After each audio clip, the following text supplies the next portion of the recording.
Halo bos, selamat petang. Saya Abang Pang. Hari ni kita kedai pun ada masuk yang kereta Elza ni ya. Tahun 2011, berdua Elza 1.5 EZI. Ini high spec sikit.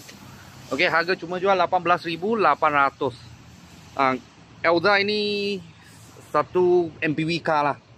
Kalau biasa orang cakap Elza, semua MPV car. Lepas tu dia engine twin cam lah. Twin cam dengan AT gearbox. Okey, tapi ini kereta condition baik. Coolant semua bersih. Lepas tu marking original semua ada. Panel tegak. Okey. Lepas tu original punya stiker, molek original juga. Original juga Lain-lain punya marking semua ada lagi. Kereta baru punya marking masih ada lagi. 1.5 dia pakai Myvi lah. Myvi 1.5 sama juga. Engine dengan gearbox sama. Pakai timing chain. Harga jual 18,800 saja. Cat masih original lagi lah. Ada sikit cala-cala, tapi dia punya tepi bumper punya gap ori. Fit macam ni punya semua ori. Cermin besar pun ada dia punya plate nombor. Dalam pun cantik juga. Dia mileage 130 lebih aja. 130 lebih juga. Kira okey lah, mileage rendah. Okey, dia punya seat masih cantik semua.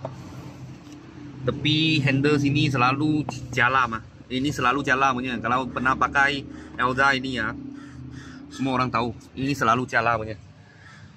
Lepas tu tadi saya sudah start kereta lah. Okey, aircon sejuk, engine gearbox tak ada masalah. Kereta ini sudah masuk kita kedai agak-agak ada 1 minggu sudah.